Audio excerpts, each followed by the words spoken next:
Well, thank you, Ismail, for this very rich, informative, educational, and a passionate speech. Right. So without further ado, I will just open for discussion, for questions. Make sure that we monitor the questions, comments from online. All right, here you go. Starting from this side, front row. Hello, can you hear me? Yeah. I'm Ed Barry with the Sustainable World Initiative, and I'd like to ask a question in terms of sustainable production versus global resources. We all recognize that food production is very much dependent on energy, irrigation, fertilizers, pesticides, mechanization, and yet the world is facing peak oil. And it's also dependent on phosphorus fertilizers, and the world is potentially facing peak phosphate production. And also, cropland is in competition with forest land and other ecosystems that provide necessary goods and services for humanity. And also, you mentioned the competition with biofuels. And there are a lot of competing factors here. So my question is, in order to talk about food security and sustainability, don't we need to talk about an integrated analysis that includes all of these things? And if we have such an integrated analysis, don't we end up really understanding that the global human enterprise is kind of in overshoot with what's available in the world? And shouldn't we be raising a red flag saying, hey, maybe we can't feed 3 billion more people and meet the Millennium Development Goals, et cetera, rather than a technical, optimistic, or ethical paradigm shift kind of a message? Well, Ismail, I suggest maybe we can group several questions together. Could you introduce yourself and keep your question short? Right. Okay, let's try this side again.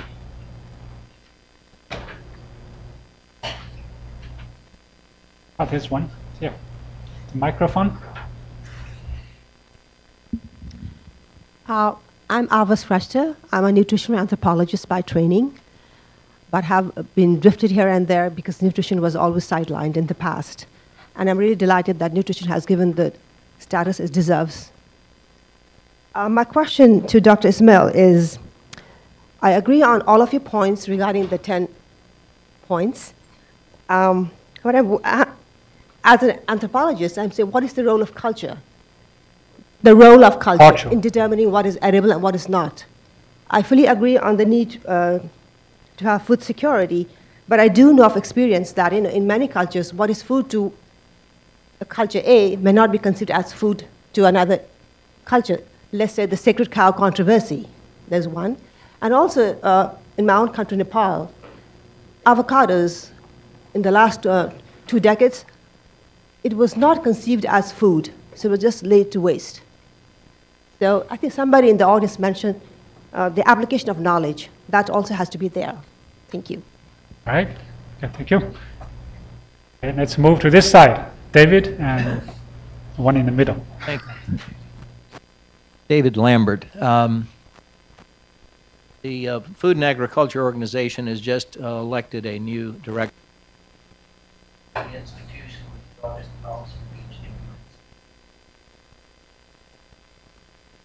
Advisor to the new Director General, what would you urge him at the top of his agenda for his new mandate? All right, the one in the middle there. Then we can ask Ismail to address these questions. Thank you. My name is Jason Bremner from Population Reference Bureau.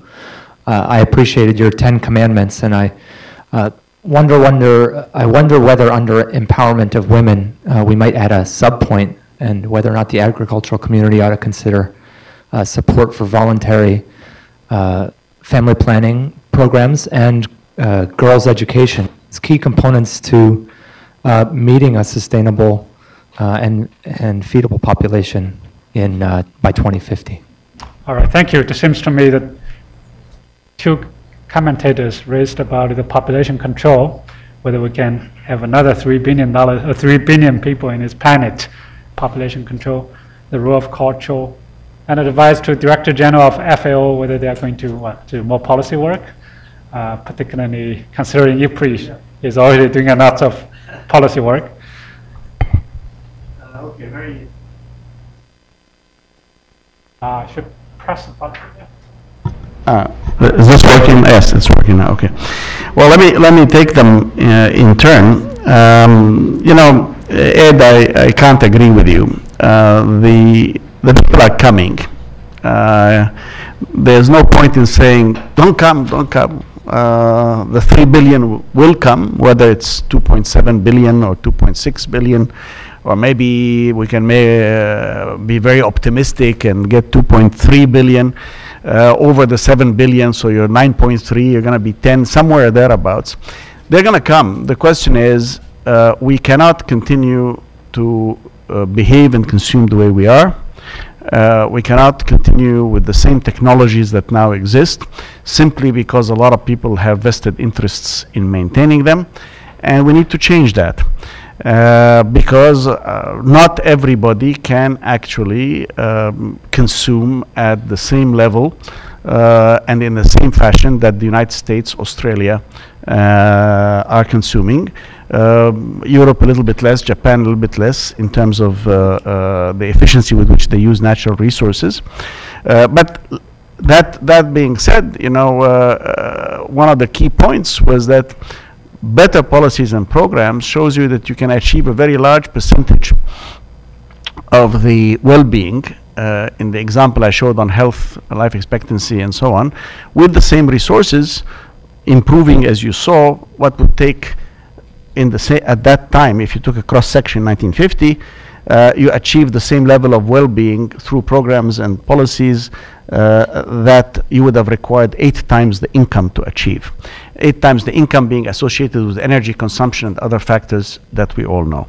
So I think that's part of it. The second part is that your concern precisely needs to drive the research agenda, so that we find a lot of substitutes to what exists today. And I don't think it's that difficult to do. If you look at what happened in aviation, from the Wright brothers to supersonic flight, from the Wright brothers flight 1903 to Neil Armstrong walking on the moon is 66 years. Okay, look what happened to computers in 50 years. Look what happened to communications, telephones, wireless, and the internet in 40 years. Then look at what happened to cars. And for heaven's sake, Henry Ford was talking of the Model T. It was originally a flex engine that could run on gasoline or ethanol, and it got about 20 miles a gallon. You know, we haven't done that much better 100 years later. We got a lot of improvements in appearance and so on, and yet, of course, the oil companies and the car companies are among the biggest lobbyists against change. They're trying to prevent change. So technical optimism, not in the sense of saying that silver bullets are going to resolve things, but by changing the technologies that we now use, we can and should get ready to welcome the additional humanity that's going to come, because we can't stop it anyway. On the role of culture, you're absolutely right. The fact that India is predominantly vegetarian is an enormous boom. If most of the Hindu population, which is about 80% of Indian population, were to start demanding animal proteins on a large scale, I think the impact on agriculture would have been extremely devastating. Yes, in the application of knowledge, things change over time, and there has to be a culture of safeguarding, a culture of husbanding natural resources, of being careful not to waste. The examples of waste I gave, whether it's from post-harvest losses in the poor countries to food being thrown out in the rich countries, I mean, all of that is an example of where cultural shifts are going to be essential. And that is why educational programs of that kind are going to be very important. For David Lambert, you asked about the FAO. I was on a committee with Swaminathan, and we submitted the report on what the FAO should do to help the Millennium Development Goals, and specifically in dealing with the environment. So I hope that they take that up as the new Director General takes up, because the last meeting, which I missed actually, was because of the events in Egypt. I missed it, but it was only a few weeks ago. Jason, when you talk about the voluntary family planning and education of girls, yes, of course. But I believe that empowering mothers is the best way of doing with that. Two things are essential to me. I believe that the single most important factor that will bring down fertility is female education. An educated woman has fewer children and takes better care of them than a non-educated one, an illiterate woman. That's almost invariably the rule. So yes, focusing on that becomes very important. Empowering women becomes very important. A moment that changed my life was when I visited in very, very poor women in India with SEWA, the Self-Employed Women's Association, and I was having a discussion with them about how the presence of SEWA had changed their lives and so on. And I asked them a question, and as a result of that empowerment, what they wished for their daughters. And all of them, without exception, said education. And then I asked, and before you got into these groups and before you got the support, what was your best wish for your daughter? And he said, to find her a husband that wouldn't beat her. Now look at the difference in aspiration of that woman for her daughter. And I think that is the single most powerful tool we can do. So maternal health to deal with healthier children, maternal health to empower these women, and they will take much better care of their children. Empowering women farmers, as I talked, empowering women, especially in the rural areas, where you tend to have a discrepancy in terms of the amount to go to school, less than in the cities, etc., is part of the solution. Yeah. So on the role of culture, if India reaches the Chinese level of meat consumption, India needs 200 million more grains, 200 million. So where do they get that grain?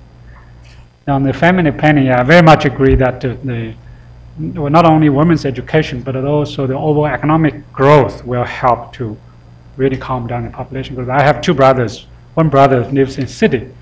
Now in some cities, China actually now a couple do have more than one child. But my brother said, no, I have no way to have another child. It's too costly. So the economic growth will also naturally lead to a lower population growth. In fact, in the cities, the population growth rate has become very small, 0.1%, or even close to 0%.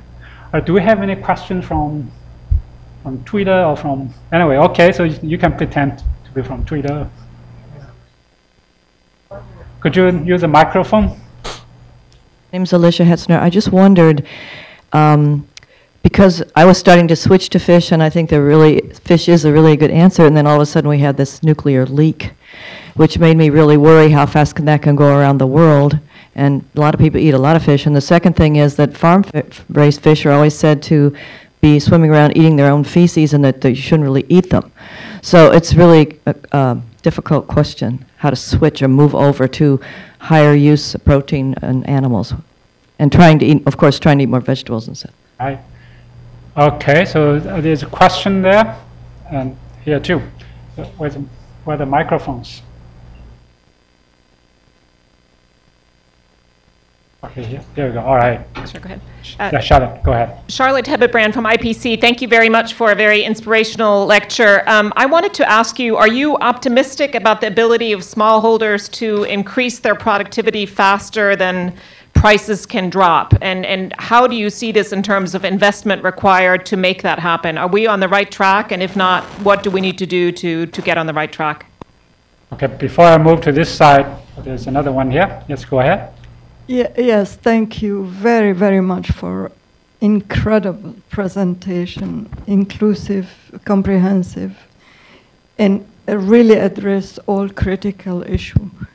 In your opinion, how do you foresee the United Nations Global Millennium Objective addressing some of the issues that you presented or not? Or just, you know, the other things is how could we implement policy? Do you trust non-government organization to reach out to the grassroots and implement it? Since most our concern is the farmer, who can reach out to the farmer, take the policy from the national to all the way to the grassroots? Thank you very much. All right, thank you. That's this side, and all right, starting from the back there. My name is Imtiaz Bhatti, and I am a PhD student at the George Washington University. And Dr. Ismail, you emphasized on need of facilitating smallholder farmers. Begin with a minor question, then go to my actual question. How small do you think is a smallholder farmer? How much small holding should be, number one. Then you're right, a vast majority of farmers in poor countries are smallholders. In some countries, they can be more than 90%. But does that 90% actually mean that they hold the vast majority of the land? From South Asia, I know that in India, Pakistan, Bangladesh, smallholders being a vast majority of farmers, even then they hold less than 20% in some cases. So how can that help in solving this food problem, shortage problem?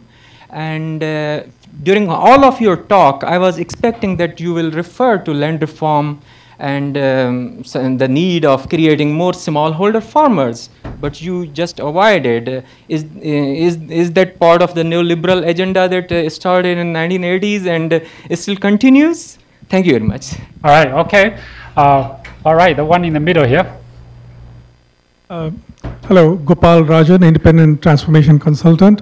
Dr. Saragal did a great lecture, very lucid, like those days of the Friday morning group. The thing that I wanted to find out was, it is true, as you pointed out, technology could solve a lot of problems. But if you look at modern technology always produces fewer jobs. And as you pointed out in the Brazilian example, the question is we may produce enough food, but the ability of people to consume it or buy it is going to be increasingly reducing. And as you saw in this crisis, it has produced even more differentiation, even in the well-to-do countries, to the extent now you don't have any more rich countries and poor countries. You just have rich people and poor people in all countries. And whichever way you look at it, that seems to be going to be increasing. So how are we going to tackle that problem of providing economic means for people to be able to purchase the food that might be available? Thank you. All right, we have one question from iPad. We actually have a question that was submitted from Shamsa via Twitter. And they ask, what is the best possible step towards food security for Africa? We have one more. This is from Christophe. By how much must food waste drop? Today's food production can already feed 9.5 billion. Unfortunately, 40% of the food is wasted. All right, so thank you. So Okay, I think yes, all these questions are around Yes, smallholders, okay. well, Well, Millennium Development Goals. Actually, let me take the last two, the Twitter ones. On the best step, the key point I'm trying to make in this presentation is that there is no single silver bullet. There's no such thing as saying, if you do this, we'll solve the problem. The problem is multifaceted, it's complex, it involves many, many issues, and we need to put together the pieces. And hence the example of the Rubik's Cube, how to get all these policies to work in the same direction and the programs to fit and become mutually supportive is the task. And it may look extremely difficult at the beginning, but as I said, so does the Rubik's Cube. And yet some people learned how to solve the Rubik's Cube in I don't know how many seconds they could do it without even looking and so on. So it can be done. Difficult, but it can be done. Secondly, how much should waste be reduced to? Well, I mean, I think the first thing that you do by reducing waste is you get a freebie. In other words, this is something that you already produced and that you're wasting, so now you'll be able to use it. So that's like getting, if the waste is cut by 20% of the total, that's like getting a 20% increase for the same things that you're doing. If the better management that SRI, for example, shows can bring another 15% with the same resources, hey, you know, we're not doing badly. We got almost a third increase right there without even inventing significant new technologies. One by doing better management, the other by reducing waste, by being much more focused on reducing waste. So I think how much we should do it as much as we can. But of course, once you confront these issues in reality, you'll find that there are very serious issues. Examples I showed you, I showed the pictures. The reason that there's so much post-harvest losses is that people are very poor, there's no infrastructure, there's no easy way of getting to market. There's a lot of reasons why the food rots where it's been produced, and that's why one of the things that we need to figure out on. How we could do that? Well, my friend Mohini Malhotra back there from Naples, Mohini, who was really the pioneer for dealing with CGAP, the consultative group for assistance to the poorest and dealing with microfinance in very many ways. We need a lot more people who get involved in food distribution, food management, in small scale, in rural areas to pull these things together. It can be done. Another case, Dr. Kurian, whom you know won the World Food Prize, showed, and that seemed like another dream at the time, that India was going to outdo the United States in dairy production. India, come on. But by organizing all the dairy farmers, the smallholder farmers, into cooperatives and doing all sorts of things, actually India did become a larger dairy producer, did not have to rely on the same model as the United States. So there are alternative models that can be done. Now on the question of Alicia, fish and the nuclear farming. Well, fish, you know, the nuclear leak in Japan is quite, I mean, small. We all have a level of phobia associated with potential exposure to radiation, which is larger than it really needs to be. Especially that I talk to people doing this and they are smoking cigarettes, and they said, you know, what you're now doing is far more dangerous for you personally than any amount that came out of Chernobyl or Japan. I mean, you know, this is, and all the doctors in the world will tell you that. That's one of the few things that all the medical doctors agree on is smoking, but it continues. So there's a lot of that we should be sensitive, we should be concerned, especially about the problem of nuclear waste and how to handle nuclear waste, but we're not resolved there yet. But to come back to how dangerous that is, I don't think it's really all that dangerous. Especially that when you're talking about the oceans, the dilution in the oceans becomes still significant, but that's not to say we should be dumping in the oceans, but simply saying that we shouldn't be too scared. Now, it is true that farmed animals are not as tasty as wild animals. And although not always, in case of plants, we have much better plants that have been farmed for flavor than their wild relatives. I was invited by a German friend to eat duck. He says, duck season, these are hunted ducks, they're not farmed ducks. And sure enough, they're extremely different. They're very lean, they're much more muscular. They're very different from farmed animals. But nevertheless, hunter-gatherer societies are this little hunter-gatherer societies in the United States almost wiped out the buffaloes from the plain. The bisons from the plain were almost completely eliminated. Even though there were millions and millions of them. And we are now overfishing the oceans in practically every kind of fish. The cod wars that occurred between Europe and Canada that you may remember, all of these show that the old techniques cannot continue. We've invested in improving the techniques of hunting and gathering fish, but we haven't invested in learning how to farm them for maximum results. The fact that they mess around in their feces, well, so do pigs. And the problem, of course, is different if the issue is industrial type of production versus more open types of production. And in specifically, for example, in fish, a fish like the barramundi is a particularly good fish to have because it's a vegetarian. A lot of the other fish, you have to feed them because they're carnivores, you have to feed them other fish, so you look at the protein content. But what we need is precisely the application of scientific approaches to bring about the most environmentally friendly and the most effective and healthy diet for humanity that we can do with minimum impact in terms of our footprint on this planet.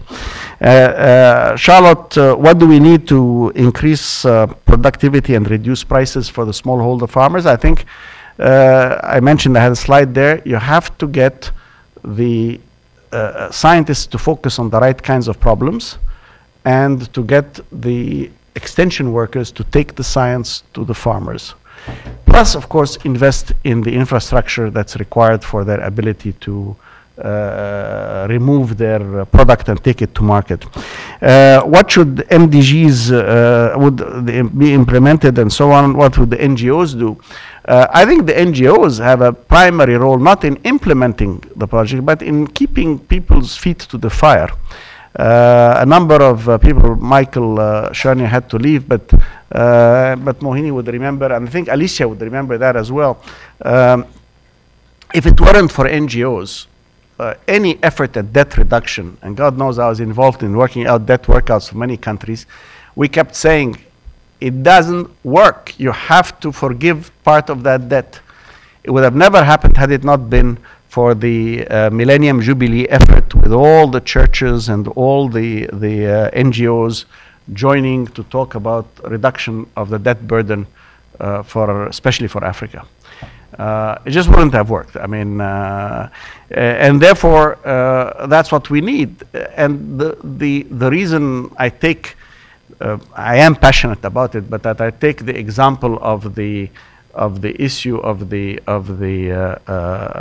abolitionists is precisely that it was by the power of argument that they mobilized people that this was unacceptable and needed to be changed. And it was largely the NGOs who did the same thing about the environment. Environmental issues have become an essential part of the agenda of the world through a lot of discussion. And water issues.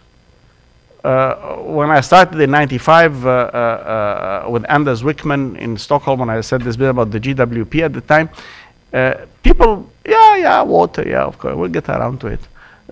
Everybody's in agreement, nobody's opposed to doing something, but nothing happens. So gradually, a lot of activities occurred, and it brought about results. So that's what NGOs, I think, can and should do.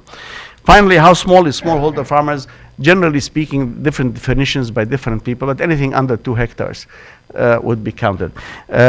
Do we want land reform? Yeah. In many countries, you will not be able to get significant improvement in their livelihoods without land reform. In others, there are different kinds of issues in different countries, so it's difficult to generalize across the board. But what is important to notice, and this is also in relation to the question of Rajan about the modern technology, modern technology does not produce less jobs. It produces different kinds of jobs. That's a very important distinction. In other words, the number of jobs in an agrarian society in the United States in the late 19th century, early 20th century, the aggregate total number of jobs was much less than what it is today, even though the percentage working in agriculture was much higher. So we've had a reduction of the number of people working in agriculture, but we've invented jobs that didn't exist. And I remember some of the debates between the founding fathers. I'm very fond of reading their correspondence. They were very interesting people. Probably the only person who's actually read the entire Madison-Jefferson correspondence and the Adams-Jefferson correspondence and so on. But you know, you have to remember there were no telephones, there were no emails, there were no telegrams. So these people wrote letters to each other. I mean, they argued with each other, and actually they wrote quite elegantly, I may add, something that many of the term papers I look at don't have the same quality of elegance that these people had in their felicity of expression. But one of the questions was, when you take new lands, what happens when new populations will come and will not find the land? And you can see the strong bias that they have to the idea that they're somehow, they can't imagine a society where the proportion of farmers to, say, traders and non-farmers is changed so dramatically, where the number of people who feed the entire society has dropped dramatically, and other sectors have emerged, manufacturing sectors, service sectors, etc. And I think the short answer, transformations will occur. The problem is that the transformations are socially wrenching.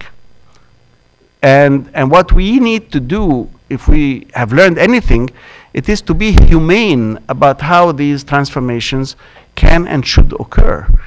They are going to occur, and they're going to be forced. If you don't do them yourself, I mean, it'll be forced, as you see in Greece, as you see elsewhere. Confrontations, I mean, the idea of closing down the federal government again is odd, but you know, I mean, these issues are real, and they also reflect the need to structural change. The question is, can we do it in a humane fashion that doesn't disproportionately hurt the poor? And I think this is a human responsibility that we owe to our common humanity. We who are more privileged, we who have more position and power in society than they do, should not leave them to carry the biggest part of the burden. Okay, thank you.